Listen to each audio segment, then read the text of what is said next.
to mute because it can get confusing. We have a chat window for comments, Oh, cool. questions.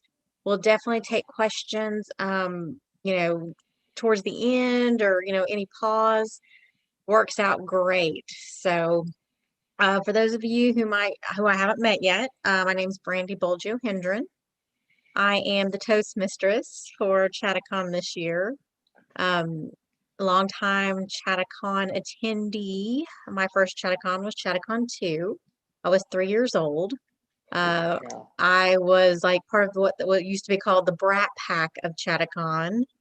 We were the little, runners because my father was on the board and chairman for several years. And then we started our own convention, LibertyCon, which he was the chairman of for 25 years. And I have been since, so I guess I'll be the next 25. So I've done about 8 of these, I think, as chairman. So yeah, so Yay. Catacon was very gracious this year and let me be the toast mistress. So I am just having a great time. So today, this evening at least, we'll be talking to Terry Maggert about history, real history in invented worlds. So talking about history in novels and science fiction and fantasy using facts for fiction. So Terry, do you want to introduce yourself? Hello. I think I know a bunch of. I'm Terry Maggert. My first con was Liberty Con. My third con was Chattacon. I somehow made it 47 years of my life without going to a con, but then I absolutely hit the mother load, and now I have my people. I've written, just finished my 41st novel, and I've written 12 short pieces under 3 different names. My field, I was a history professor for 6 years, and I've been quietly teaching on the side in an MFA, teaching science fiction and fantasy for 2.5 years at a different university.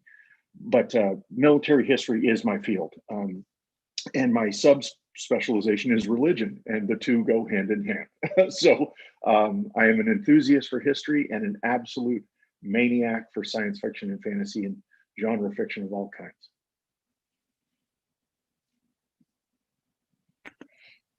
All right. So since we're talking about science fiction and historical, so let's just begin in the beginning.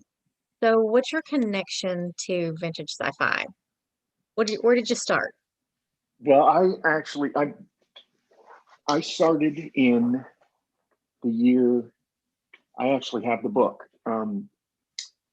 Weird Science Fiction Tales, and in it was one of Anne McCaffrey's shorts, The Littlest Dragon Boy. And I got that book from the public library in Hawesville, Kentucky, where I was living. I was 8.5 years old. And I remember reading it and thinking, this is it. But it started I loved history because I watched the Apollo missions go up from my front yard in Florida. I was a South Florida kid. I drank Tang. We all wanted to be astronauts. And so the two sort of braided together and created this synthesis throughout my life. And before you knew it, here I am. I collect vintage sci-fi. I have hundreds of vintage sci-fi titles going all the way back to the 30s. And I think that there is a inexorable tide of history that's going to force its way into every science fiction story, simply because most sci-fi and fantasy writers are steeped in history. I think that makes a lot of sense. I know for myself, my father was very deliberate in what he introduced me to. I began with Robert Heinlein, the Oh yeah. 1958 wonderful Have Spacesuit Will Travel.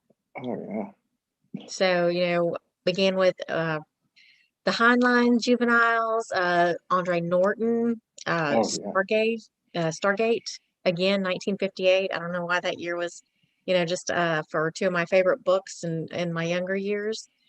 But I think you're exactly right. The historical context and just the sheer genius of a lot of that early sci-fi Yeah. still resonates.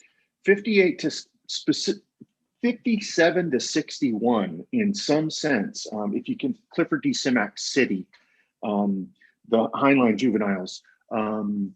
You've got there's a couple dozen that are packed in there that really have, they're part of my core of what I, and one of the things that strikes me both as a writer and as somebody that wants to write well is the elegance of the sentence structure. Like you can look at those books and they're quoting, you know, Thucydides, and they're using it as part of their everyday narrative. Now, I don't say that as a condemnation of modern education, but I certainly think that there's a lot to be gained from understanding the history of sci-fi. I tell my new students, I should say, I say, so you want to write horror? Uh, when did you start reading horror? And they say, well, I started reading Stephen King. And I said, well, let me introduce you to H.P. Lovecraft, you know, and let's wind this, or Ambrose Bierce, let's wind this back to 1898.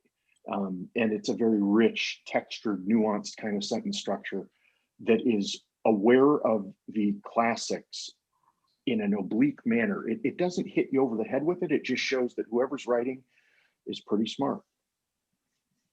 Absolutely. I could not agree more. So, you know, this is really your wheelhouse. So what are some of your favorite examples of good historical science fiction? Um, that so you and I, we share some DNA in terms of who we've read. It's always interesting to meet somebody, you get to talk to them, and you realize they've read like Heinlein and stuff like that.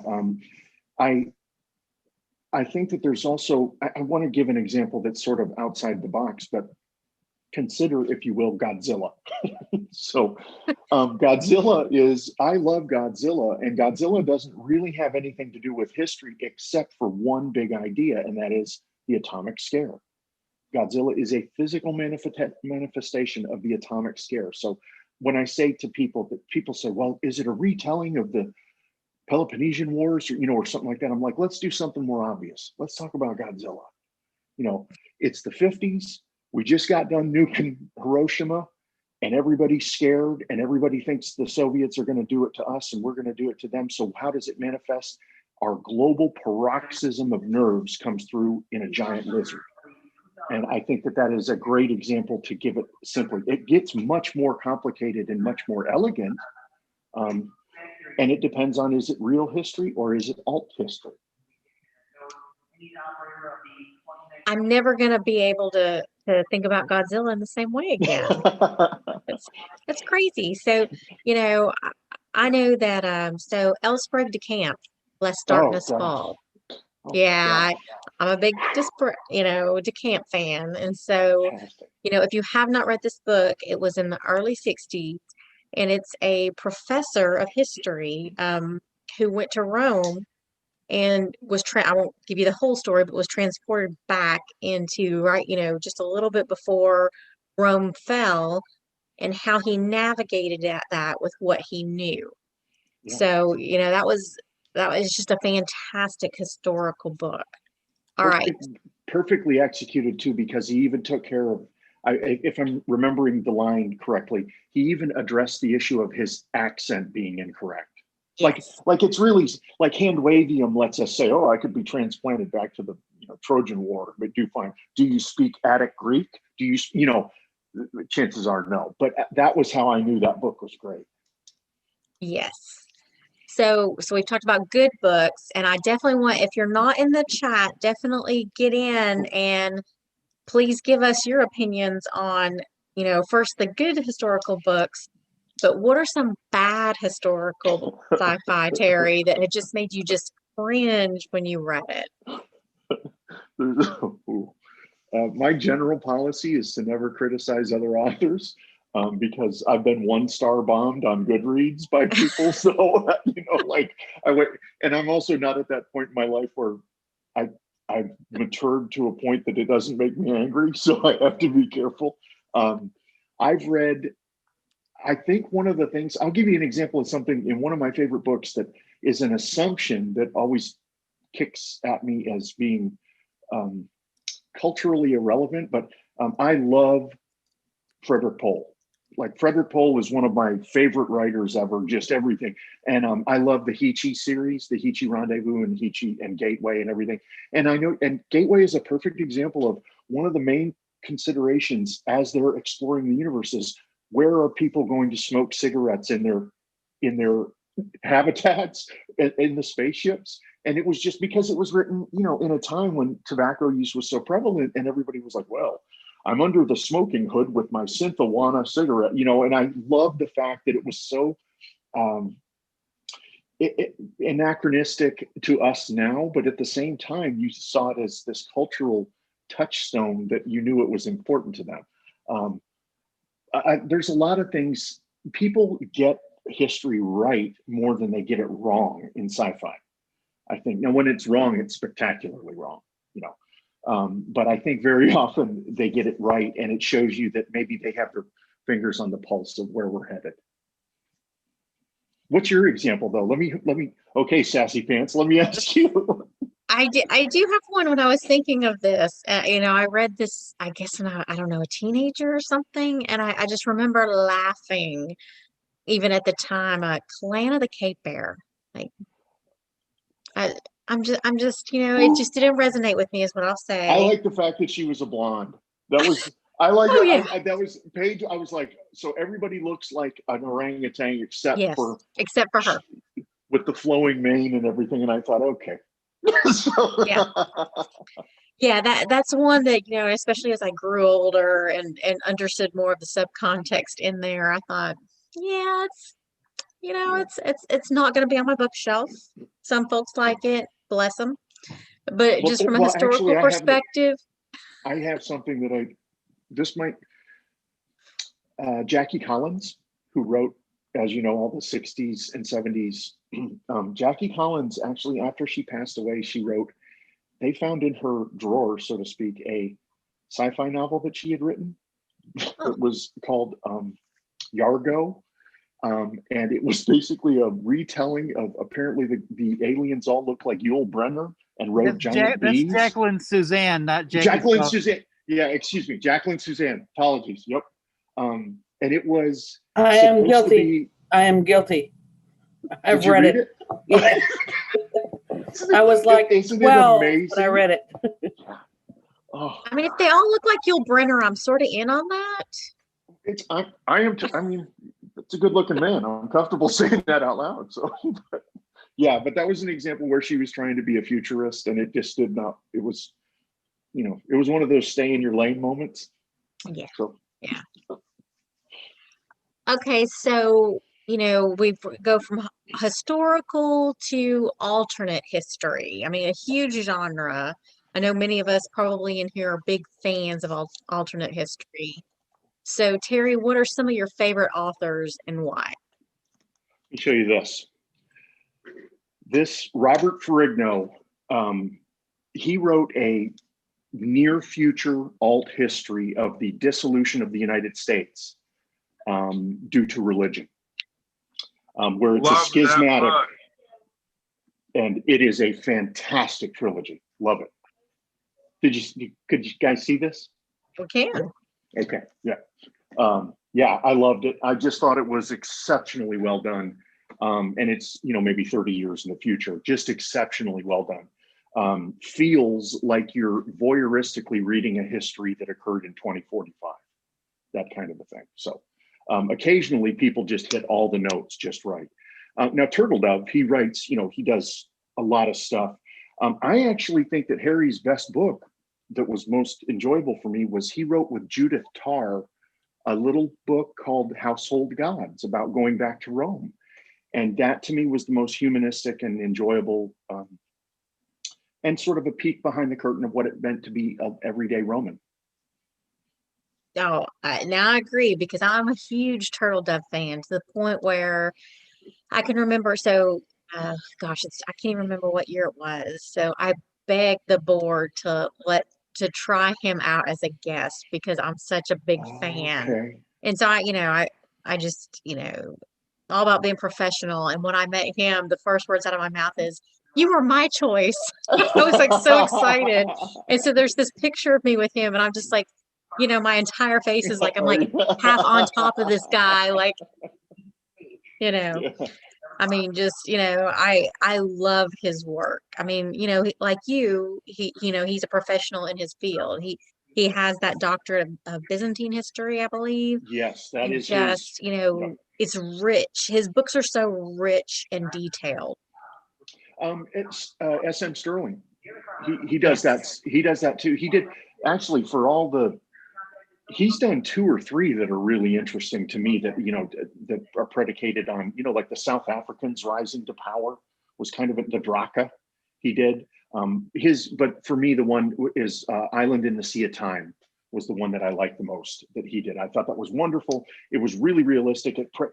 He addressed things like what happens if you don't have insulin for your people all of a sudden. I mean, the ugly reality of which is an overlay of the comfort of our lives, our first world problems, with what happens if the island of Nantucket goes 3,200 years in the past, which is a very big problem for people who are used to or need modern conveniences. And he addressed it in a daily kind of event. It was just a really well done, really well done. Yeah. Absolutely. Taking your basic concerns as human beings and being able to weave that into these stories. I mean, it just makes them relatable. Yeah, they had the problems that we have. Like I call it the veneer of civilization. Civilization is a veneer, and it's a veneer because you see whispers of it in the United States when there's a blackout. If there's a blackout for a few hours, we get frayed around the edges pretty quickly. I'm old enough to have lived through a couple blackouts in the 70s, and things get dicey in a hurry. And I thought, okay, this is a peek behind an unraveling that we don't want to see. Absolutely. So, the folks who have written, since the beginning of this century and on through today, so many are engineers, historians, doctors, scientists, just, people who have all of these aspects of, this understanding of the world and technology and the history behind, how we progress. So what are some predictions from science fiction that we see in society today? Oh boy. Which I had,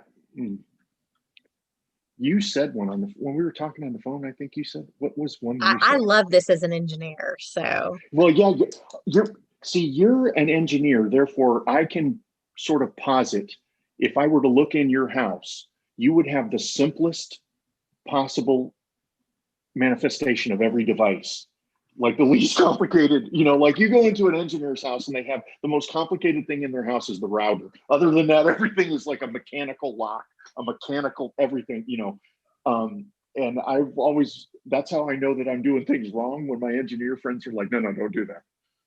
Yeah, but it's an electronic seat warmer. Yeah, but it's going to break. Yeah. Well, once again, I'll reference something we talked about on the phone. 1906, the story by E.M. Forster, The Machine Stops. E.M. Forster prophesied, basically, because it's a little bit surreal, the entire concept of the technological society, and in some sense, cell phones and the internet, I think. Here, I got it. Oh, yeah, Octavia Butler. By the way, and another thing that Octavia Butler did is Octavia Butler ruined botfly larvas for absolutely everyone with her Blood Child song. Nobody ever looked at insect bites the same way again after that. She's a superb writer. I use her as an example of how to do it quite often. But that narrative goes back all the way into the 1800s, I think. Late 1800s, when people, Jules Verne and people like that started thinking mechanically instead of horsepower, was one of the first, maybe the first paradigm shifts in their writing. So Jules Verne is a great example. From Earth to the Moon. Absolutely. It had a lot of parallels to the moon landing. Yeah. So that's a great one. Yeah. I do love the fact that the Apollo astronauts' suits were sewed by hand by ladies. I like that, because they were better than any machine could be. I love that. They were ladies working in a bra factory. Yes. Yeah. Yes. I had forgotten that. Wait, what was the name of the it was what was the name of the bra factory? It was not Joe D. Was it? It was a famous. Anyway, I'll have to go look it up now. But Yeah, that I yeah, was about to say, I cannot remember. it's a very 50s and 60s bra company name. You know, Hmm. it's like Lift and Tuck USA or something like something like that. Playtex. So Playtex. really, wow, perfect. No, It is. I mean, thank you. and there's so many examples of how science fiction writers got it right. 3D printers, Yeah, 3D holograms. I mean, of course, cell phones. Those are the yeah, things you think of. A Brave New World talked about antidepressants before there were antidepressants, yeah. mood altering chemicals. Soma. So, I mean, the concept of Soma. It's kind of surreal to see them name drugs after fake drugs. Like that always kind of blows my mind. They start naming. I'm like, are you really sure this is direction you want to go? You want to channel Huxley here, but yeah. yeah. Um, and also, the Ford's in his flivver and all's right with the world. I remember thinking that was like the peak commentary on commercialism and consumerism, and it's like everybody ran with it beyond that and said, "Oh yeah, well watch this," and they made it even. So our actual consumer culture is far more egregious than what even was imagined in the 70s and 60s. Absolutely. I mean, and folks are just, as you watch the chat go down, there's so many examples. I Drones. can't see the chat. Darn it. Oh, can you Yeah, not? drones. Yeah, drones, jacuzzi tubs, of course, jetpacks and flying cars, waterbeds, self-driving cars. Waterbed. I mean, just so many great examples here. So, okay, so an area about again moving with history, and this is probably a genre I'm much less familiar with myself, but the punks, the steampunk, the Oh gas, yeah. Hold on. cyber, I moving actually. timelines around it. So it starts here for me, Neuromancer with William Gibson. And I know, and in defense of everybody who is right, who rightfully says, Terry, there's many kinds of punks. Hi, Rich. There's gas punk, atom punk, steampunk, clock punk.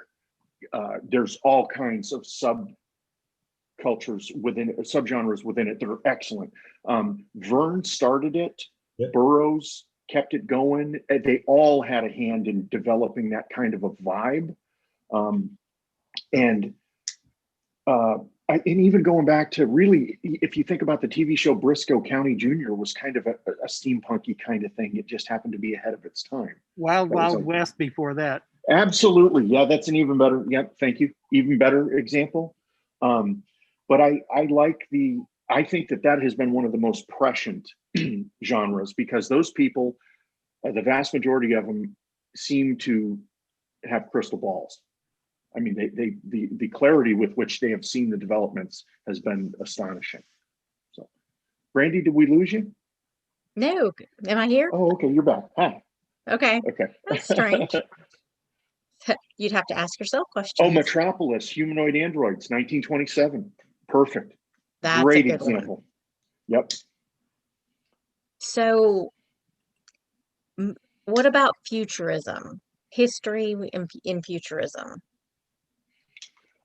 I saw somebody made a comment about a short story and it flashed by. I would just like to mention a short story that Kit, oh my goodness, not Kit Carson.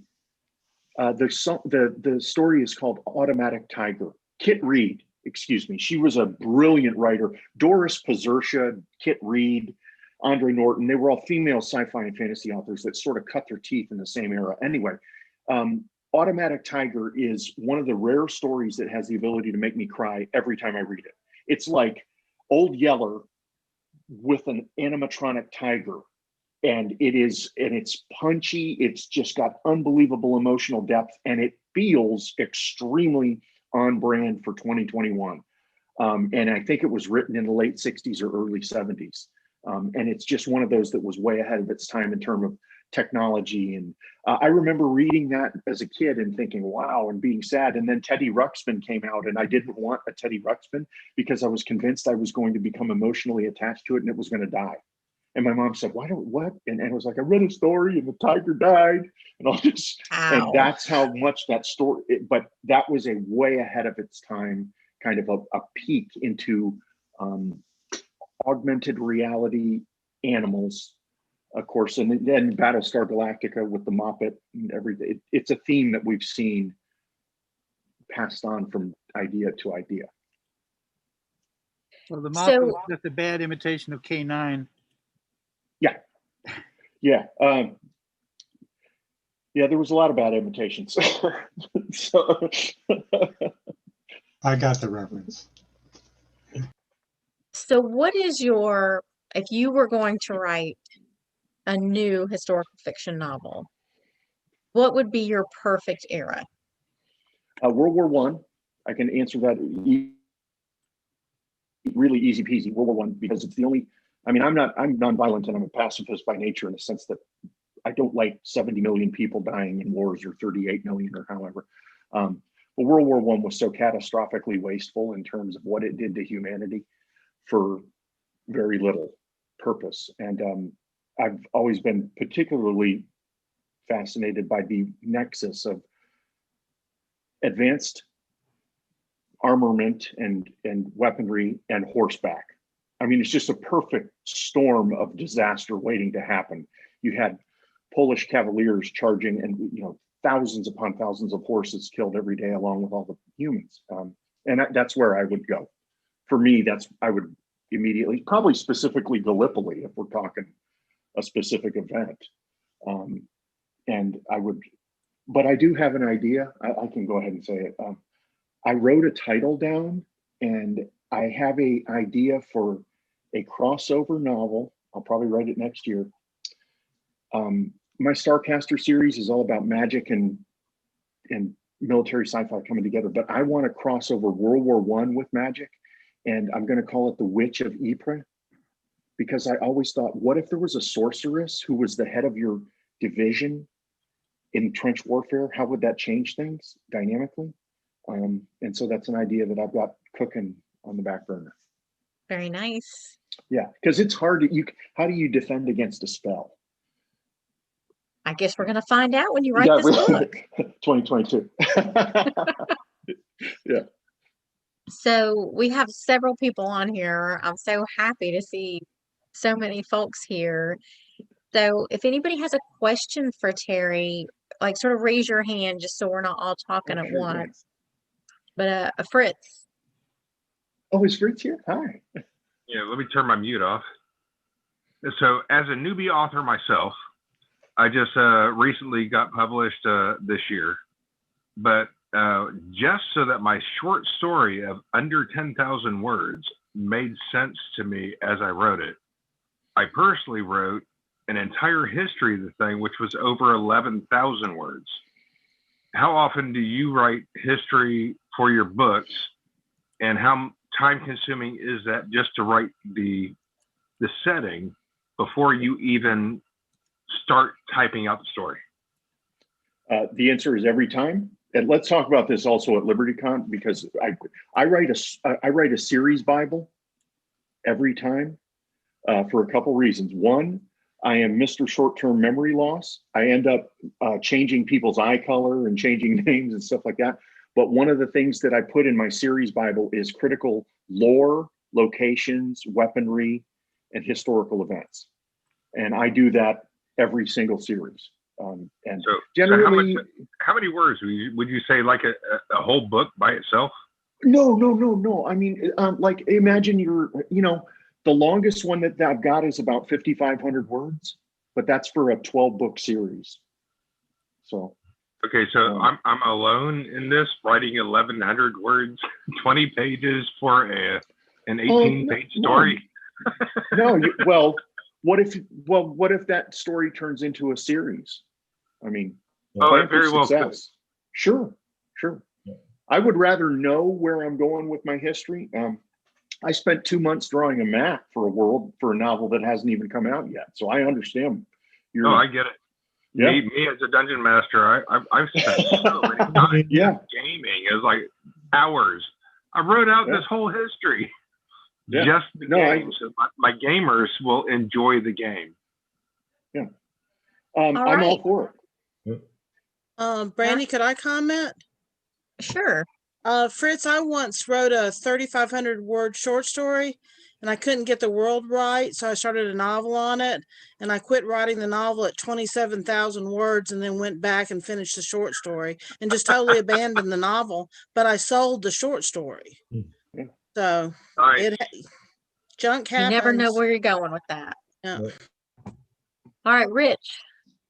Yeah, along those same lines, to echo that, research really, to me, it's not so much outlining the history of what you're working at as doing the research before you start writing.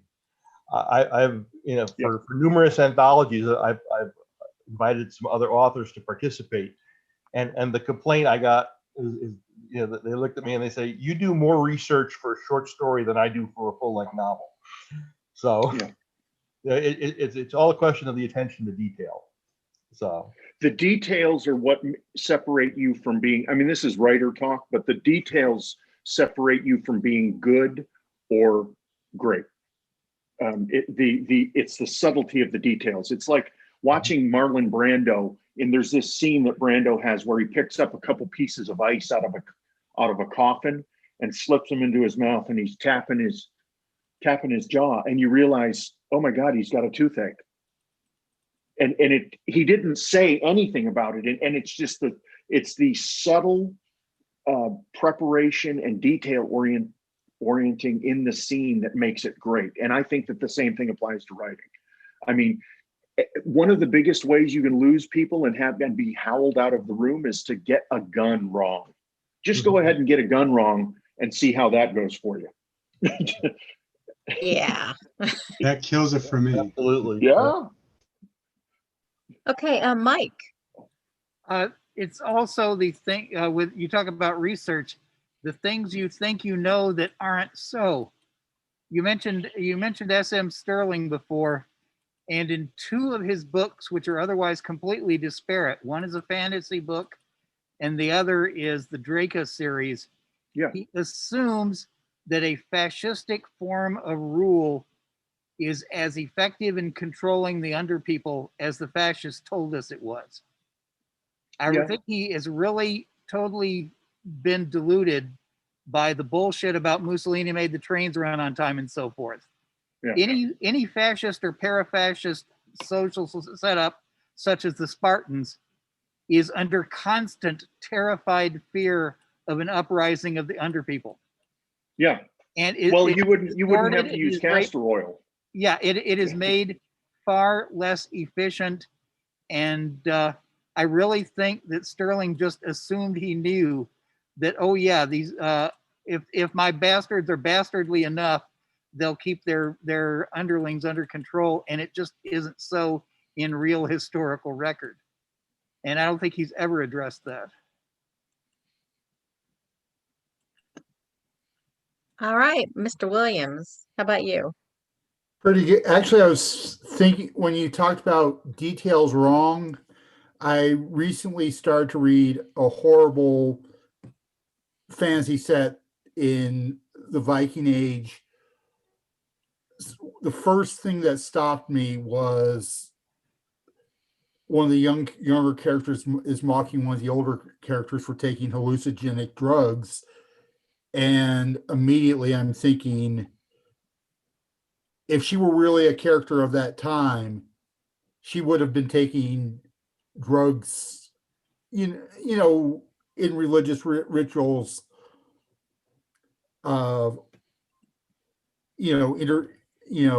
every so often in her lifetime, and it would be part of her reverting life. to modernism.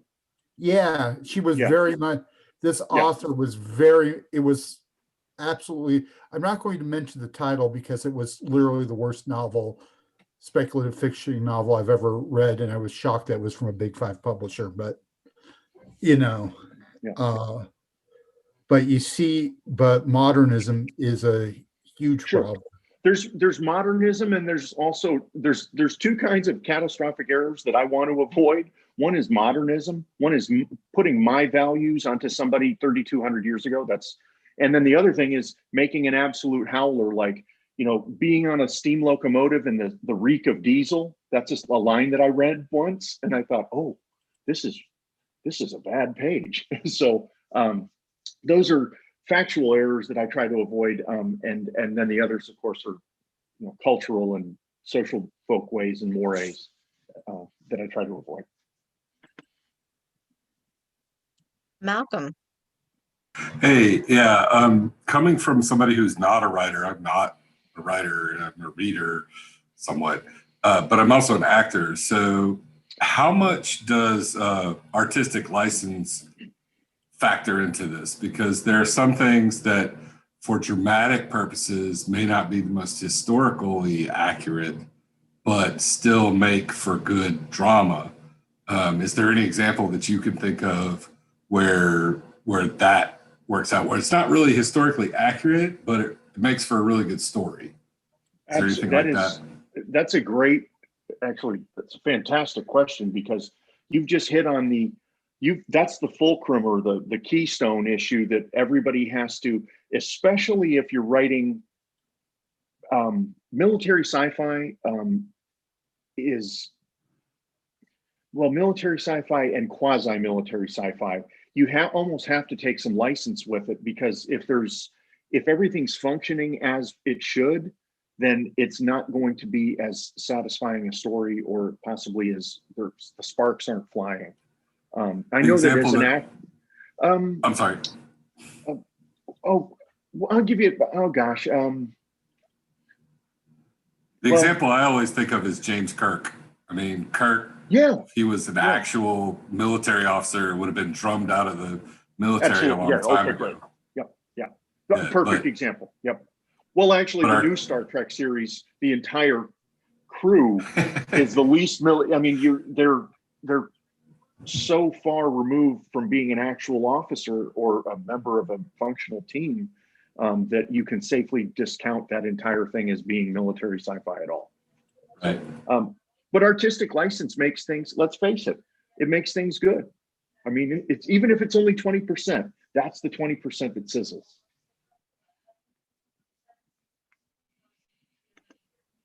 All right. What other questions, Terry, while we're all here together? I got other books too. Oh, here's another, actually. This is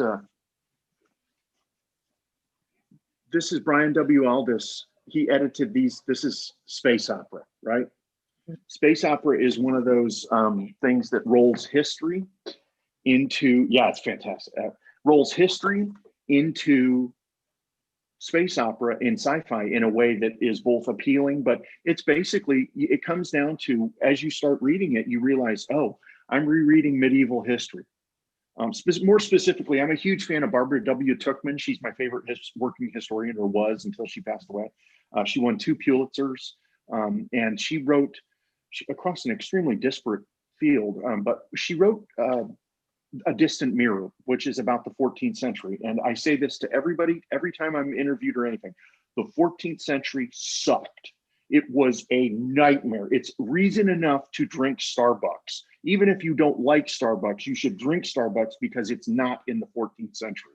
That's how awful it. I'm so thankful for being a modern human. And yet, if you read that and then you read space opera, you go, oh, this is a retelling of the feudal system and a medieval system that was a crushing failure in many ways. And yet it adds the broken elements and spice to these stories that we recognize as being some of the most successful, certainly, of our time. I mean, Star Wars to me is space opera. I think it's a fairy tale. It's got all the elements.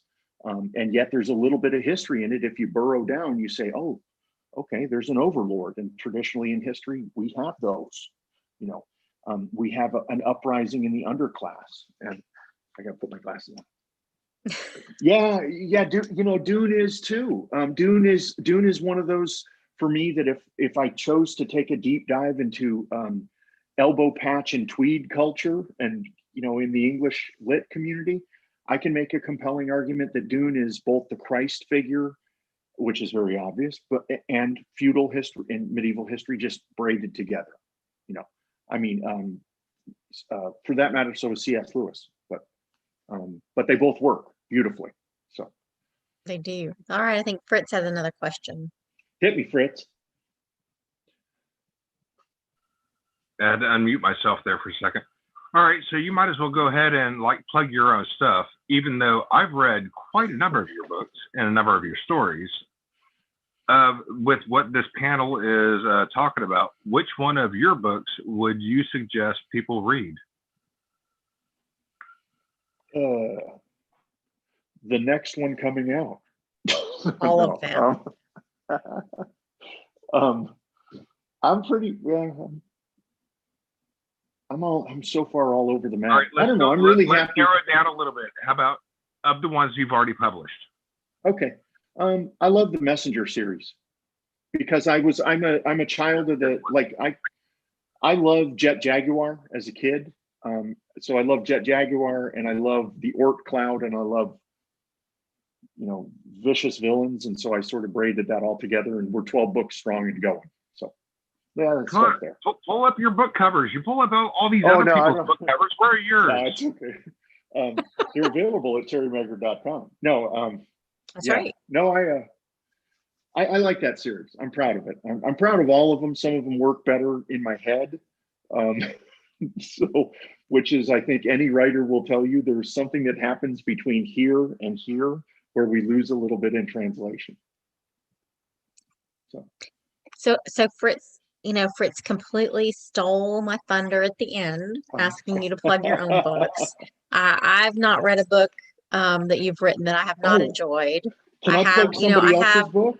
Yeah, I have my Terry Maggert section. I have my David Weber section. I have my Harry Turtledove section. So, Do you know how impressed I was with myself when you wrote me a check to read my books? It was the first, I was like, it was when we had first met and you were the director of and I was like, wait a minute. I need everybody to step back. No flash photography. Brandy's buying my books. And then you wrote me a check and I was like, yeah. So That's right. I want to grab a book and plug something that I'm reading right now that is very important to me. So it's right here. So I've written with Chris Kennedy, and I'm a huge Chris Kennedy and Mark. I love all those guys and everybody, and Sheila and Joy, Mark. This is his new one with David Weber. The first one, Out of the Darkness, was like it hit me right between the eyes when I read it, because I said, wait a minute. It combines three of my favorite things. It's like the first time you realize that peanut butter bacon pie is a thing, and I thought, what? The first one was the perfect, it was shot and chaser. And it has just been absolute delight. So that's one of the best parts of being a writer, is that my friends are writers. What's the title? This is called Into the Light. The first one was Out of the Dark. And it is fantastic. I mean, I loved it. Just loved it. I've got on a Harrington, so I know Weber. Okay, well, this is a side of David that I had not seen before. It is a post-apoc alien invasion with a medieval monster twist, and I'm just going to leave it at that. It's got it all, baby. Really good. Yeah. Really good. Yeah. All right, so we are getting close to the end of our time together. So I just want to thank everybody. I love how so many people have been able to have their cameras on, because I love to be able to see y'all. Yeah. But thank you all for coming. Terry, thank you so much. Thank you very much, moderator. This has been great. Today's So, the first time I tested this camera, so. No, it's good. So, thank everybody. So we're going to leave you with really the appreciation of history and science fiction, and buy all of Terry's books. I think that's where we left it. And go wrestling, for those of you who were here before we started. Thank you very Thoroughly much. enjoyed it, guys. You guys have been awesome. You two Thank were you. great. Thank Thank you. you. So Okay. keep enjoying Chattacon. See y'all later. Take care. Cheers. Good seeing you. Cool. All